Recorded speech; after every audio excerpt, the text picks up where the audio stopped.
Good afternoon. It's Ronaldo Mesa with the Real Man, Real Leaders podcast. Today is June 17th, 1926, 2026. A little warm outside, but hey, we're blessed to be here today. And I want to thank you for tuning in. You know, this podcast is about folks in our community. And we've always say it's not about a title. You know, it really isn't. It's about people that are getting involved, people that are actively moving this community forward.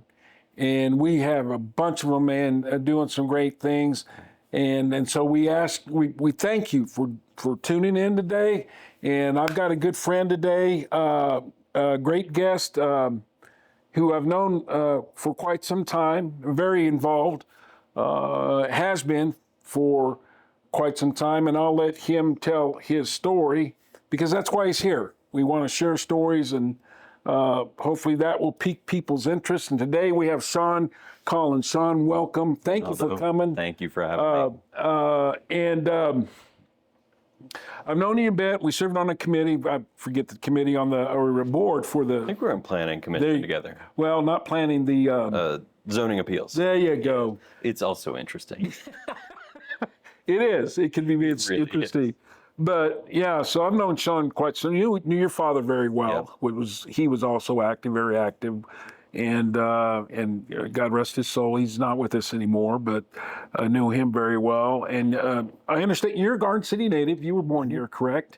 Yeah, born here, raised here. Spent about 8 years getting a 4-year degree, and otherwise, I've been here. On my dad's side, I think we go back 4 generations. Yeah. And on my mom's side, it's 5. Your grandparents, Collins Furniture? Mm-hmm. Yeah. And great grandfather. They were very good friends with my dad. My dad, Tony Mesa, yeah. But I remember Mr. Collins as a young kid and going in that furniture store. My dad would take me over there. So anyway, I remember that. I have fond memories. I certainly will.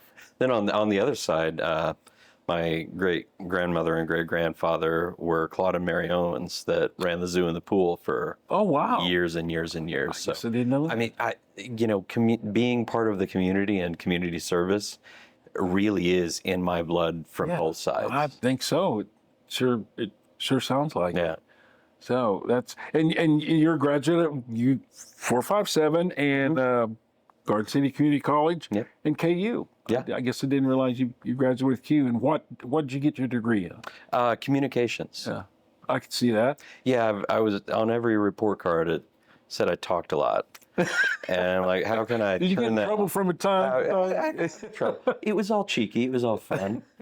They couldn't be too mad if it was witty. But yeah, I tend to talk when I shouldn't. Well, you're a marketing professional, a community leader, and currently you're the community liaison for Homeowner Age Clean Power, which I think has got to be fascinating, kind of fun. It's absolutely a for blast. this new industry that's trying to come in, not only here but other places throughout the U.S. Mm-hmm. Your husband, your father. Yep. And father to how many kids do you have? Got 2 beautiful girls, an 8-year-old stepdaughter. Wonderful. And a creeping on 4-year-old. Well, creeping on 9 and creeping on 8.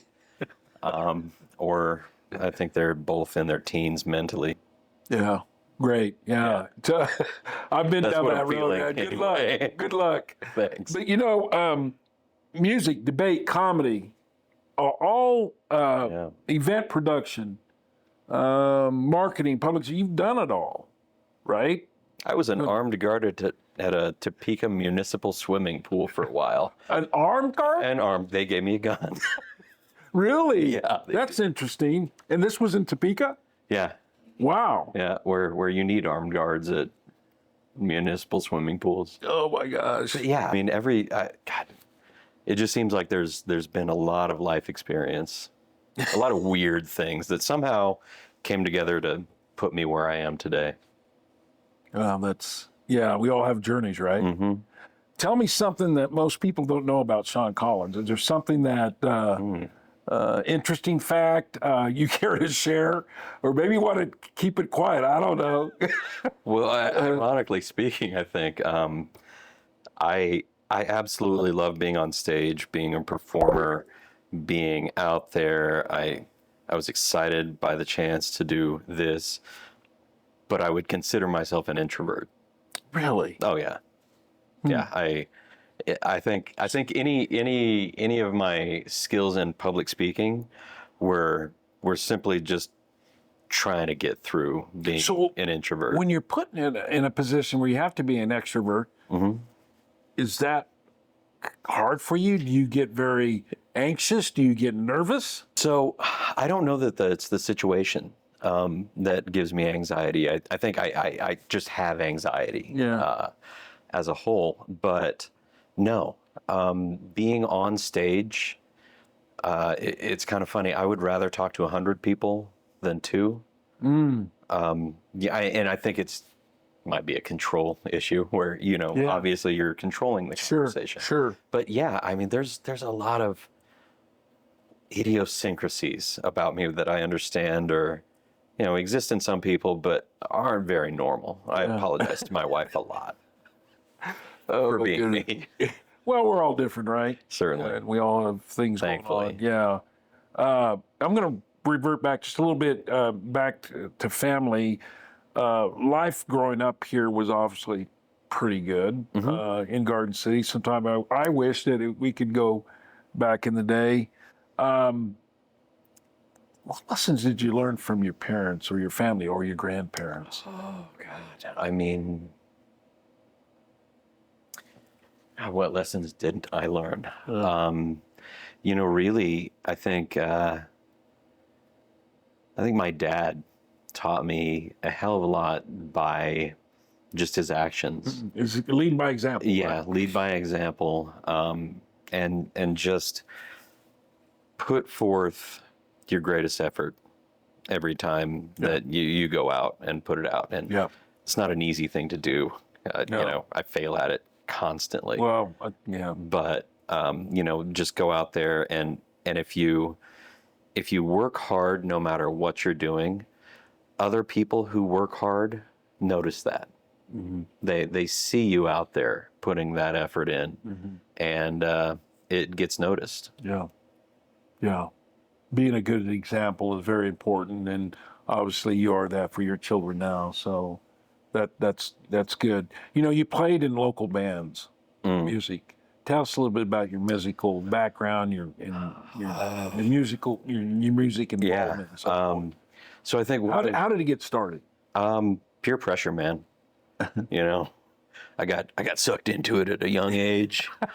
I remember I was beautifully tricked into playing drums. I wanted to play saxophone when I was in 5th grade, but the guy, Todd Peach, who was selling at Foster's Music, because I'm that old. I remember that. Yeah. Yeah, I remember. I got my first drum there, and I tried to play saxophone. He's like, "No, you can't play saxophone." And so he handed me a drum, and then my senior year, I'm like, "Do you remember you sold me your first drum?" And he's like, "Yeah, you wanted to play saxophone." I remember that. And I told myself, you weren't going to be a sax player, so I made you play drums. And best trick anybody ever pulled on me. But being in bands, and really it just came from being in, Garden City in the 90s was a different place. It really was great to grow up here. I love Garden I agree City. with you. Yeah. But if people think there's nothing to do now, there certainly wasn't then. Yeah. Certainly, not for high school age kids. So, if you want something to happen, you go out there and make it happen by yourself. That's right. And, I was 17, 18, and this is when I realized you could just go and do things. You didn't need, you needed permissions, but if you had an idea, there was a community out there who would support you to do that. And so we would put on shows, we would charge money, we would budget, we would, do the marketing for the show, do the logistics for the setup. All of those things are skills that came in handy for almost everything else in my life. Yeah. Yeah, you still use them today, right? Oh, yeah. Yeah. Yeah, for sure. I Yeah. mean, just being able to have a goal and something set in front of you, we want to put on a show for 500 kids and we want to bring a band from out of town in, we were bored. We didn't know what to do. And so we started playing in bands. Any particular type of music that you favor over one another, or were you a kind of, you liked all music? No, I like all live music. I love watching live musicians. When it comes to what I listen to, I mean, it kind of varies here and there, but I'd say if it were broken down, it's punk rock and metal. Really? Oh, for sure. Yeah, which is funny because as a producer, and president of the board for a number of years at the Tumbleweed Festival, right? I absolutely loved it, but I wouldn't buy any of those albums. They're not. That wasn't my style. But I realized that not a lot of people would show up to a concert in Garden City that I wanted to go to. So there. Yeah, I have a weird eclectic taste that. It's okay. The weirder band you are, the more I like it. So let me ask you something. By performing, did it build confidence in you? For sure. I learned early on that public speaking is most people's absolute nightmare. Oh yeah, it's one of the the number one phobia. Yeah. I think. Yeah. And after I learned that, this thought occurred to me. I'm like, well, if everybody else is scared to do it, they must think I am too. And if I don't look like I'm scared, maybe they'll be impressed. And I think it worked out. But I've always enjoyed taking the stage, I think. And, it's a controlled situation. I don't like being the center of attention in everyday life. But in that controlled situation where I can, I don't know, show off talents here and there. Yeah, and isn't it research is what I've read that knowing how to play an instrument does something to the brain. It rewires a lot of things. Yeah. And I find that fascinating. And I've also read where most students or kids or youth who learn to play an instrument and stay with it tend to do very well in other areas. I can see that. Yeah. Well, I think that's stick-to-itiveness. Yeah. I think that might just be people who stick with music are good at sticking with other things as well. But learning music, you're taking, in essence, it's a foreign language. It is. You're looking at symbols, and your mind translates how your body needs to move to make the noises that those symbols denote. Yeah. That's a weird thing to just say out loud. Yeah. But learning to read music is like learning a new language that your body is involved with as well. Yeah. So it's taking all the parts of your brain and making those connections. Yeah, it takes time. It takes talent. You got to study it and develop that strong habit. But yeah, I find it interesting that people who are musically inclined or have played an instrument or study music tend to do well in other areas. What about debate? Because you've been in debate, correct? Yeah. So I was lucky enough to be in the debate and forensics program here at the high school. Actually, Russ Tidwell, I remember Russ. who is nationally known now, and rightfully so.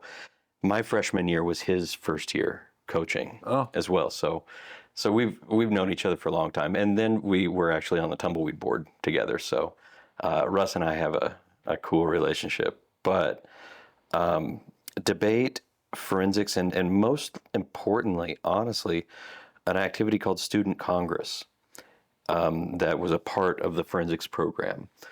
It's in essence a live lesson. It's a lesson in Robert's rules. You're taking this mock Congress, and students are up there giving speech on mock legislation here and there, but all of these rules are followed, and I enjoyed that. I had no idea until I went to my first city meeting, where a lot of the language of Robert's rules of it's odd for some people.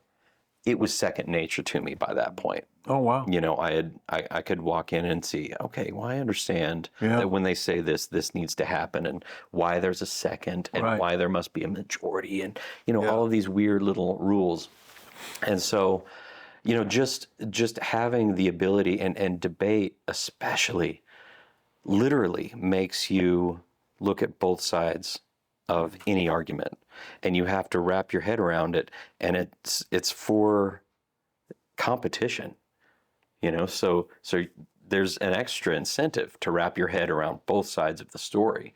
And once you're good at doing that, and once that's your go-to, I think the rest of the world makes a lot more sense. This. Yeah, because I was going to ask, surely it shapes the way you think about things, right? Absolutely. You being involved with debate, and I'm sure you still probably use a little bit of those skills today. Mm-hmm. Yeah, with my either 3-year-old. sitting on the planning or sitting on the, Yeah, that too. yeah. Mostly my kids. And, communication is so important.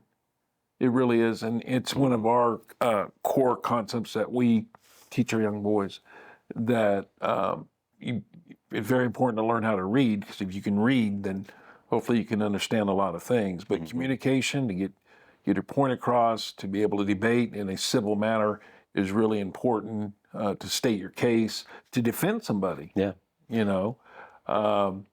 It's very important to communicate. We actually get in that class, we have our boys get up and maybe say a couple of lines just to get them going. Yeah. And you're right about the fear, because we had 2 or 3 that one of them literally cried. Absolutely. He did not want to get up in front of the others. And of course, we coax him, and we eventually get him up there. And one, I said, hey, you'll be all right. Just go up there and tell us about your family. Tell us about your favorite thing to do. It's real easy. Don't. And eventually he got up there and he did okay. But we'd only do it once. We keep doing it, and then pretty soon they're getting a lot better at it and comfortable. But just like anything else, practice. Right. But meeting that challenge, like you said, you said something earlier, and I want you to say it again about failure. Oh, yeah. I really like that line, because we were talking off camera, and it's exactly what we believe with Real Men, Real Leaders. It's what I believe personally. But you said something about failure. What was it again? I think the biggest lessons I've ever learned have come from my failures, not my successes. Yeah. You have a success and you kind of move on. You have that good feeling. You might try to replicate it. Yeah. A failure teaches you to stop and look at what happened. Yeah. And how you might be able to do it better next time. And I think confidence comes from failure. I think you're as right. well. I think you're and right the about that. knowledge that you can fail over and over and over and over and over. But if you keep going, those previous failures aren't there to hinder you. You can keep failing until you succeed. And the fact that you can keep failing and learn something from it and gain something from it and be okay. You can fail and be okay the next day. You'll wake up, everything is fine. The more you learn that and experience that, I think that's where your confidence comes from, is knowing that nothing can take me down that I don't let take me down. Yeah, well put. I mean, you can take a look at Abraham Lincoln. How many times did he run for office before he became such an eloquent and wonderful president? Michael Jordan, how many shots, that he takes, and the list goes on and on. You're right.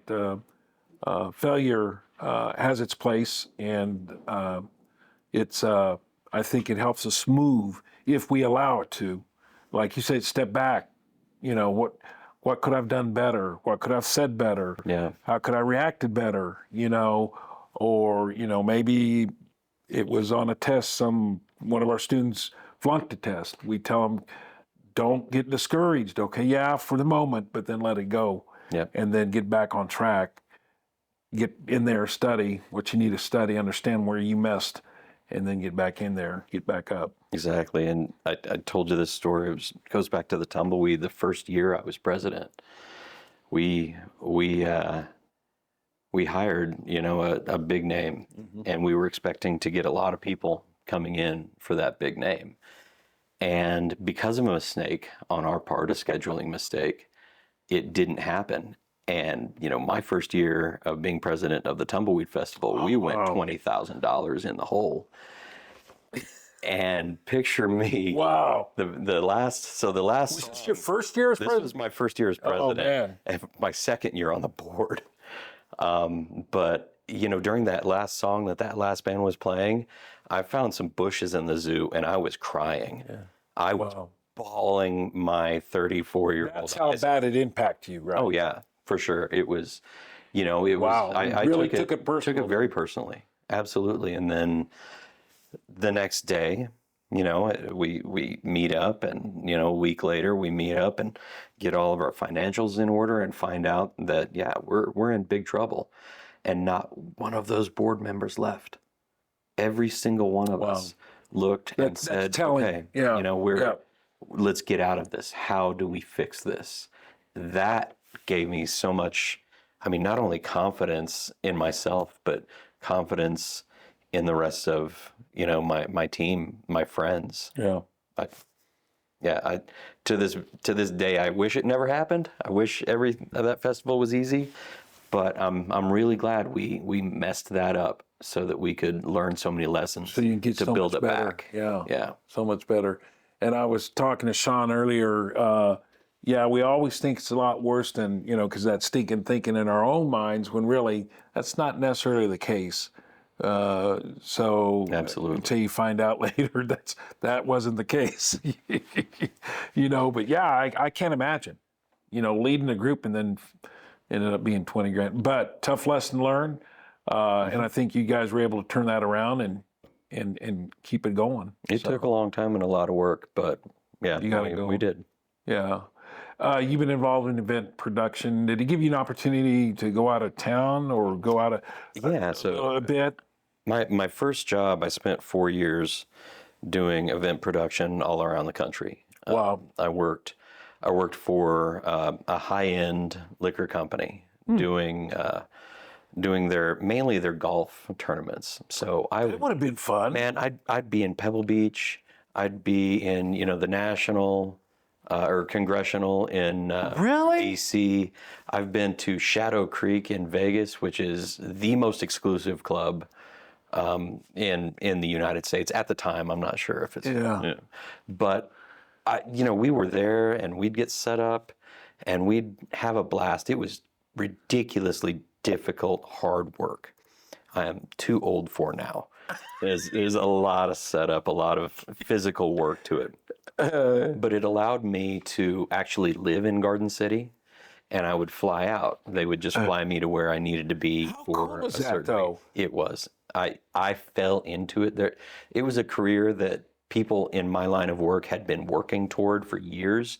I got so lucky and fell into it with the right conversation, with the right guy. Wow. Just, one time, you never know when that opportunity that will change your life is going to happen. So have a good attitude for every conversation. How long were you every able to do opportunity.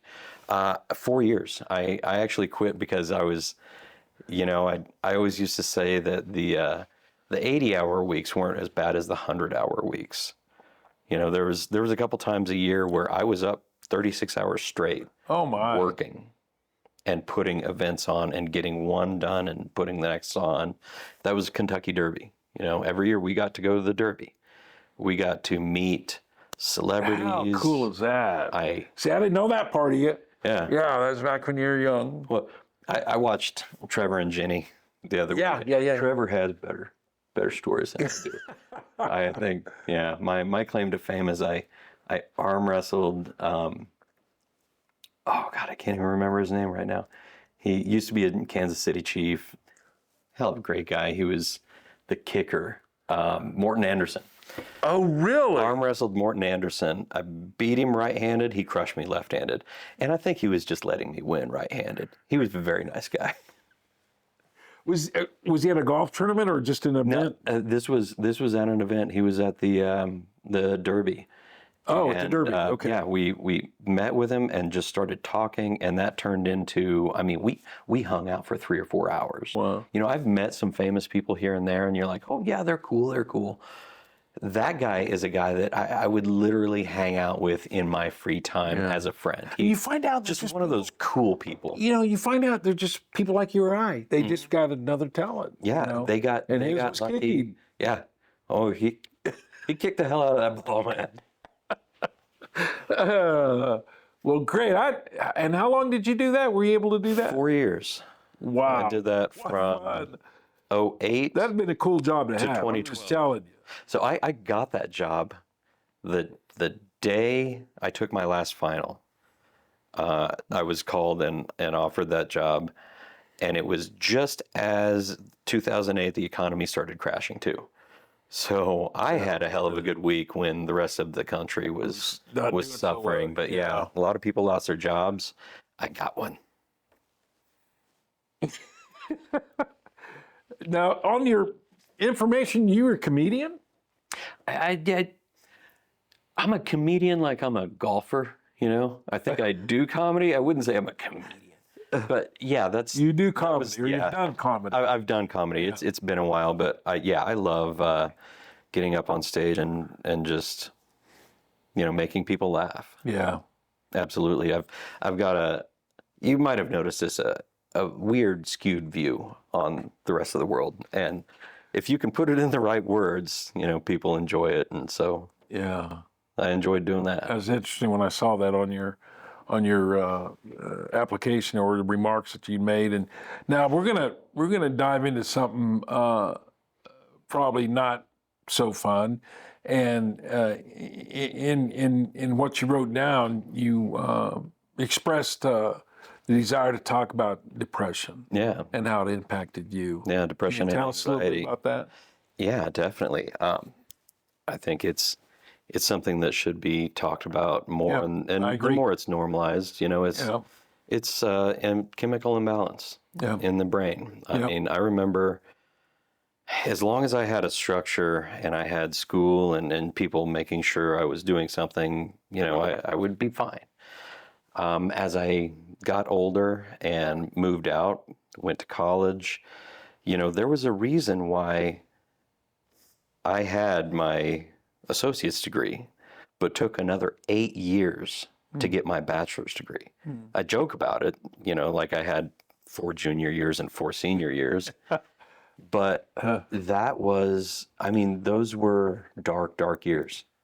I wouldn't come out of my room for 3 or 4 days. I was going to ask, sometimes. it had to impact your life. I did, and I had to drop semesters, you know, where I would start a semester off, and then depression would hit mid-semester, and I'd stop going to class. And I failed out of a semester. I had to get back, and, you know, once I decided to get everything going again, I finally, you know, got to see some doctors and got some medication that worked for me, and I was able to finish that degree. Good for you know, you. to just. But it was. I mean, the only thing that got me through that was how stubborn I am. Yeah. You know, I wasn't going to do 90% of the work and not finish it out. Right. Oh, good for I you. couldn't do that. Yeah. But yeah, it was very, very difficult. And when I came here, my dad was involved with Lions Club, and he invited me. And you don't have to show up to too many Lions Club meetings before they would invite you to be a member. Sure. And I took him up on it. Good And I started going to those meetings and doing fundraisers and putting my efforts somewhere outside of myself. And I realized that it brought me a lot of joy. And so I started getting involved in more. I started doing more, and I found that with my particular brand of depression, that at the time, I wouldn't do anything for myself. I'd do anything for anybody else. So that's why, you know, and it's people like that, people are always surprised, you know, that I had depression, because I'm a happy guy. you can be happy and have depression. Yeah, That's absolutely. absolutely. Yeah, I think you I see that more often. I hated when people were uncomfortable around me because I was uncomfortable. So I learned how to put on a happy face a long time ago, which is probably what made me decent at, public speaking and everything, because I'd been putting on a mask for years and years by that point. And then once I realized, that being involved in the community and putting myself toward projects that were bigger than I was helped. And it wasn't just, out there doing things, getting on boards, getting involved in communities, things for somebody like me who, I don't have any money. I wasn't a landowner or anything. Sure. But all of a sudden you can go in and start making big decisions. Sure. With, some organizations, their funds. Yeah. And that it boosts your So confidence. that kind of helps you move forward then. It helped me move forward by far. And get unstuck maybe. Yeah. Yeah. And not only that, but I like to say that, and I'm trying to think of something that's not everything in my life right now that is good came from dedicating and giving away my time and my efforts. Yeah. My wife, beautiful, talented, brilliant wife, one of the reasons she was attracted to me was because I did the tumbleweed stuff. She saw me putting forth all that effort that I never got paid for. So, gentlemen, chicks dig public service. This episode is brought to you by Real Men, Real Leaders and our new She Leads initiative. We believe leadership starts early, so we invest in students from 5th grade all the way through high school, and now girls through She Leads too. From outdoor skills to life skills, from communication to civic engagement, we help young people lead with character and purpose. If you believe our community is stronger when young leaders rise, join us. Volunteer your time, share your expertise, or chip in to fuel programs like the Outdoor Program and She Leads. Visit realmenrealleaders.org to get involved. That's realmenrealleaders.org. Every hour, every dollar, every voice helps a young person see what's possible. Real Men, Real Leaders, and She Leads, building the next generation of leaders together. Hey, welcome back to the Real Men, Real Leaders podcast. Our guest today is Sean Collins, and we just took a quick break. And Sean, you said earlier you're married. How did you meet your wife? If you care to share. Sure. Yeah. She was a friend, and we came about the time where, both of us, I think, were ready for a relationship, and it just worked out. Was she living here? Or she was living here. Yeah. Okay. She had moved here. She's originally from Tampa. Yeah. Came here and was working in the court system, and she's a big city girl who absolutely loves Garden City, and a lot of the reasons is because things that we've talked about. She's impressed with how obviously there's not as much to do here as there was in Tampa, but if you want to create something, there's no one stopping you. Yeah, I'm glad you brought that up again, because we were talking about it off camera, and I think that's very good advice from her, because she would know. It would seem a little difficult that if you wanted to do something in Tampa versus Garden City, you a heck of a lot chance of being successful or greater probably here than in Tampa. So that was wise of her to express that to you. And it's hot and everybody drives like they're angry. I don't want to go there. Yeah, it does get pretty steamy too. Oh yeah. Sean, you've had you had the opportunity to go to work for a company called Triple Oak Power, correct? Now, where are they from? Where are they out of? Triple Oak Power is based out of Portland, Oregon. Okay. And they're in what I understand, they're involved with clean power, what you call the home range clean power. Can you tell us what that is a little bit? So Triple Oak is a company who, up until this project actually, is just done wind. They're clean energy developers, and they specialize in developing wind projects. Yeah. The big wind turbines that yeah. people see out there, wind precisely. farms and so forth. Precisely. Okay. And then, they realized, like we do, that that's a great resource out here. We've got plenty of wind. it. Yeah. Yeah. Something else we have plenty of is sun. Yeah. True. Yeah. And that doesn't happen a lot of places. In most windy places, it's not sunny. In most sunny places, it's not that windy. We have both of those things that exist here, along with natural gas pipelines as well. Yeah. So It's abundant. yeah. Yeah. So those three resources that are abundant, and the infrastructure is there for they saw, and then the project really took off from there. They're just as the nation does starts growing, and the demand for power skyrocketed in the couple of years that they started, talking with landowners and signing leases for wind leases, and the power or the demand for power just skyrocketed, and so they expanded the project. And I don't think that's it's not going to stop. We keep growing as a nation. We're going to need power. Off camera, you said it. We talked earlier, and I think there's nothing wrong with taking a look at alternatives to help as being part of the solution to our power needs. We shouldn't be totally against that. We should listen and learn and be educated about it.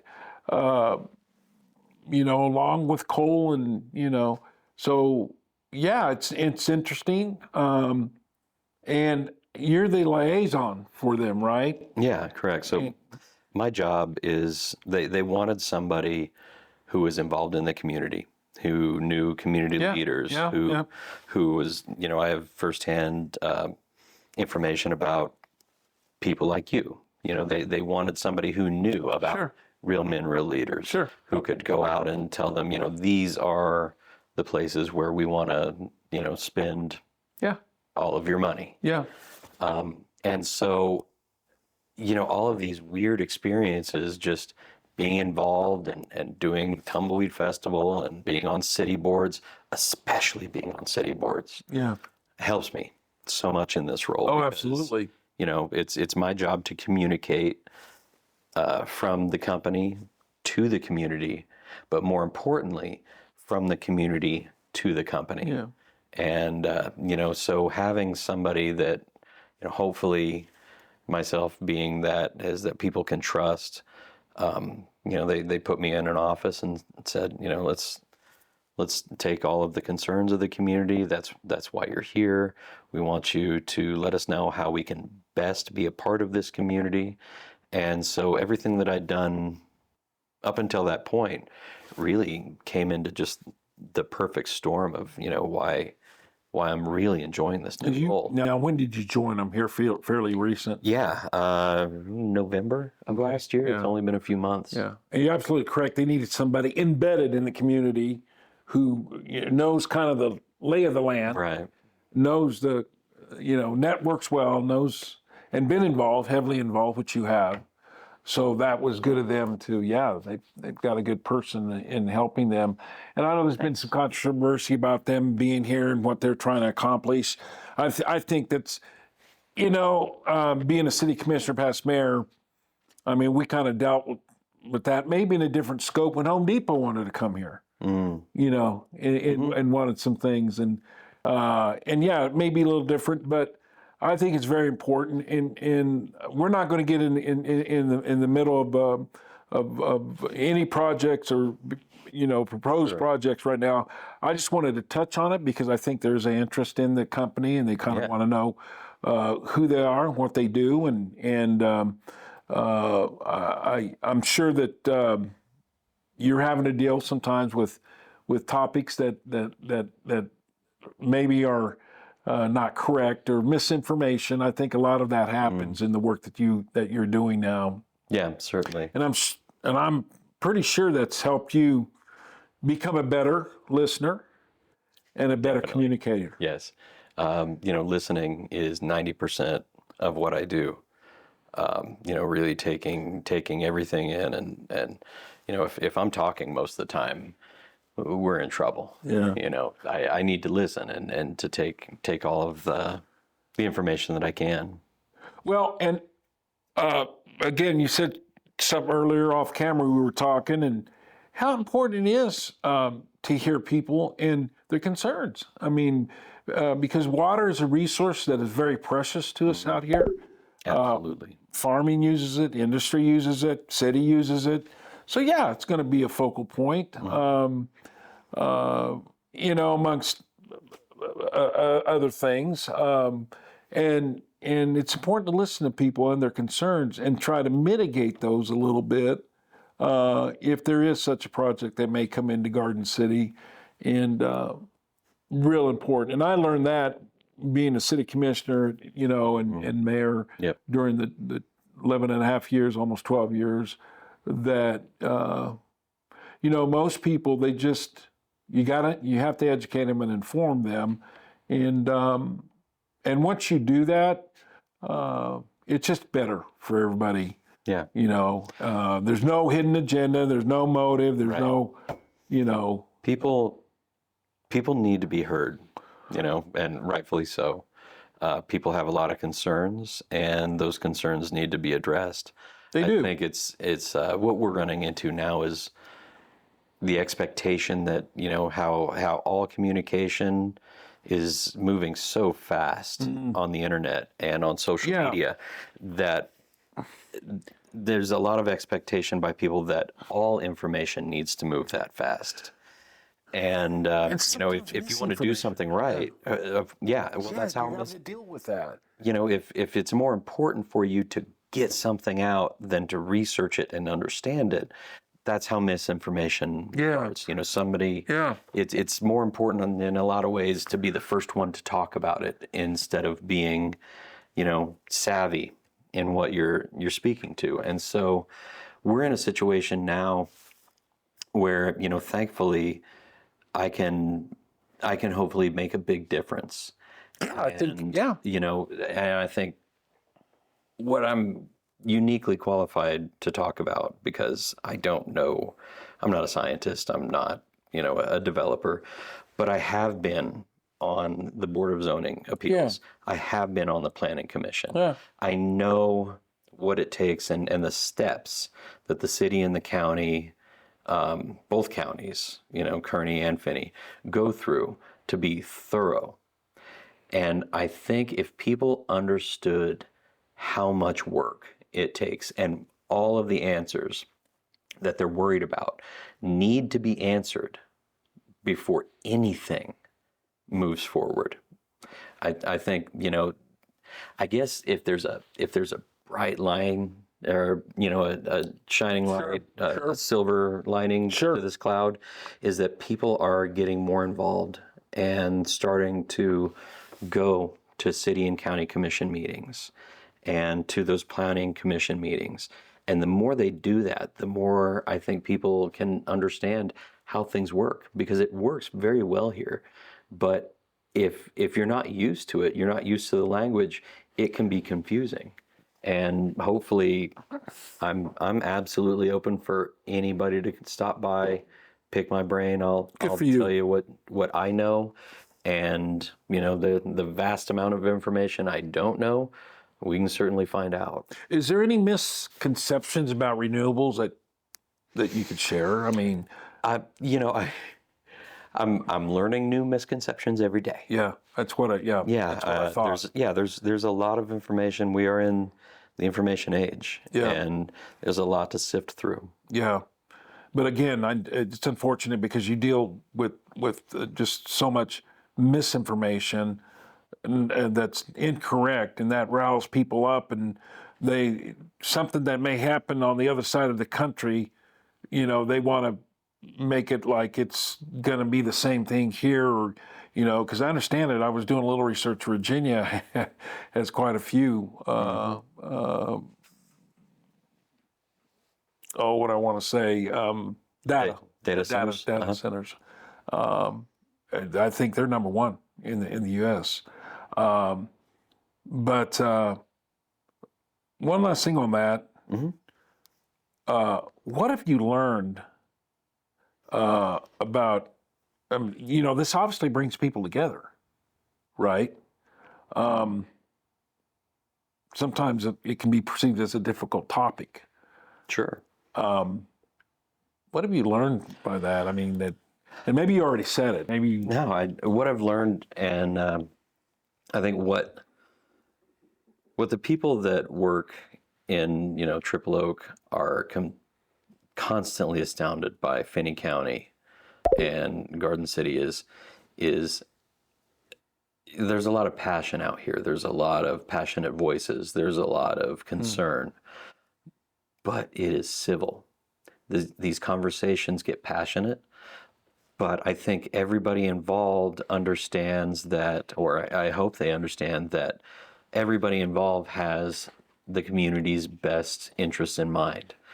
And we need these conversations. We need, information shared. We need, face-to-face conversations with people who we disagree with and learn how to deal with those disagreements in a healthy manner. And I think for as crazy as everything looks around, on social media and everything, the reality is these conversations between, myself, people who are against the project are healthy. Yeah. There's respect there, and I think if we can go through hard times like this and learn that, we can work together and that everybody has our own, our community's welfare in mind. We just have different ideas of how that comes about. That's how it should work.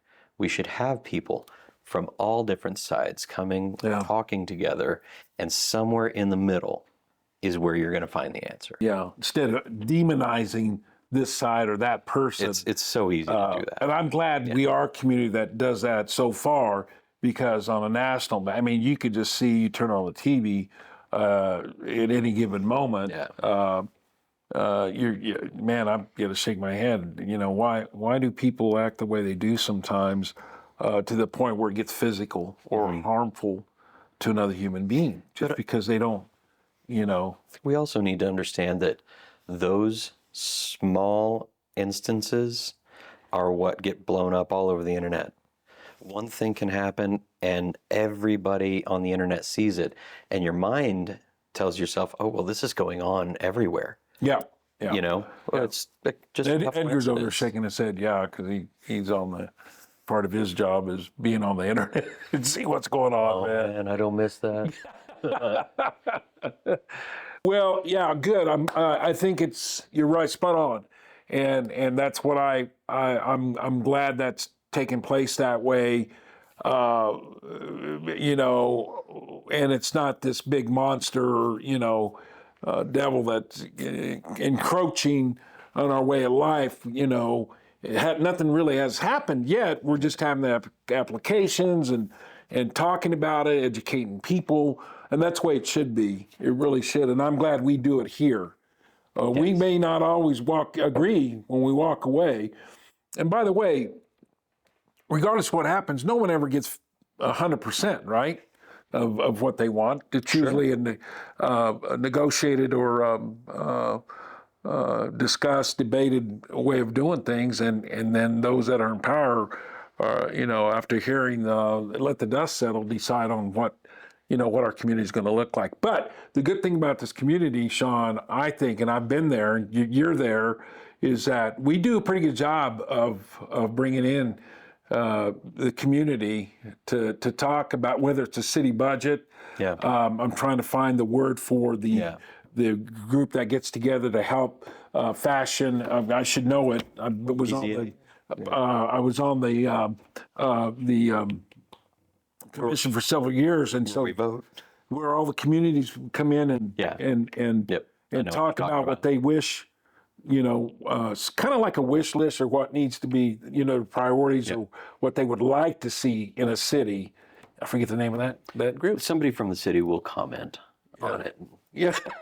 We'll figure it out. You say, Ronaldo, you dummy, this is what it is, man. But anyway, I think we do a really good job of that, with Matt Allen and now Derek.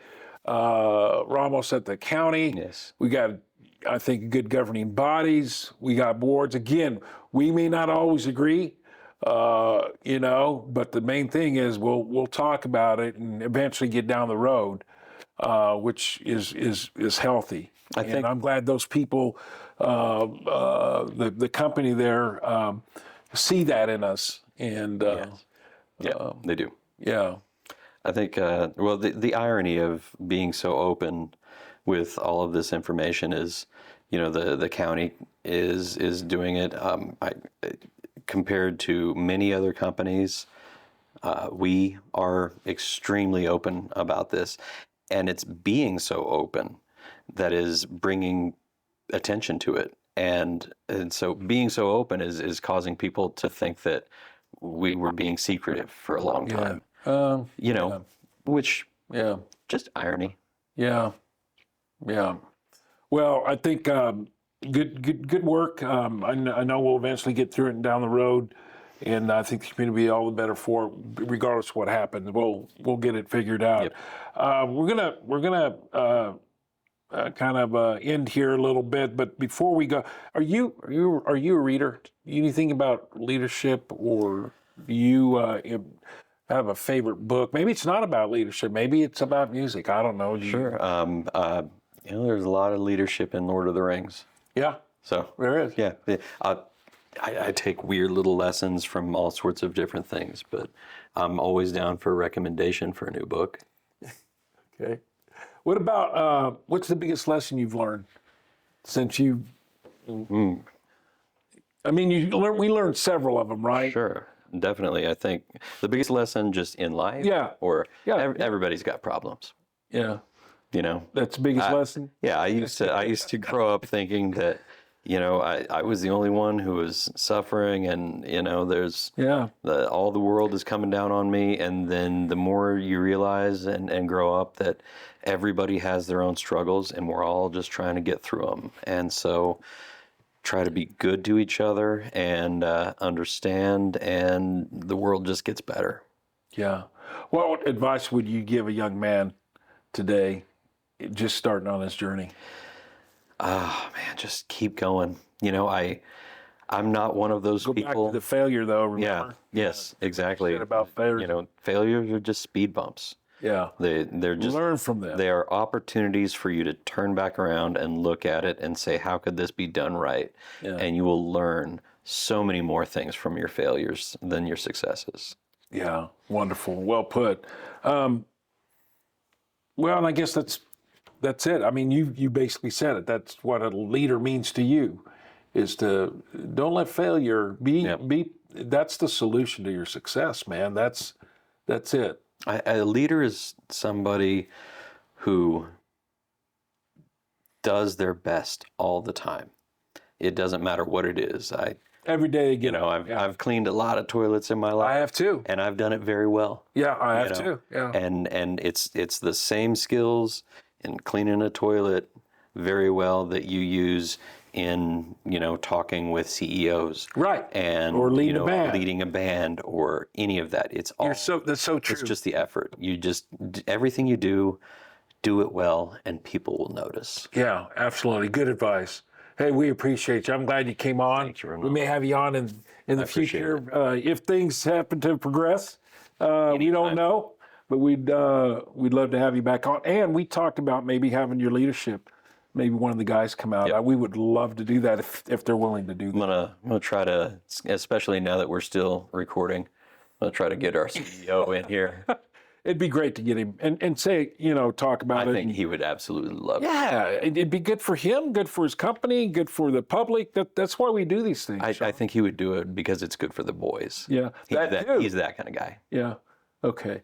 Well, thank you again. Hey, thank you for joining us during this time. Great segment here with Sean Collins and the work that he's doing. And if you're interested in our podcast, give us a call. Call me at 785-230-6388.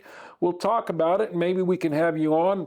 We're here to expose people that are actively involved in our community, people that are helping move the community forward. It doesn't matter who it is. Because again, we believe that leadership has nothing to do with the title, nothing whatsoever. It's being active. So please know that. Thank you for joining us. We look forward to having you again next time. Thank you.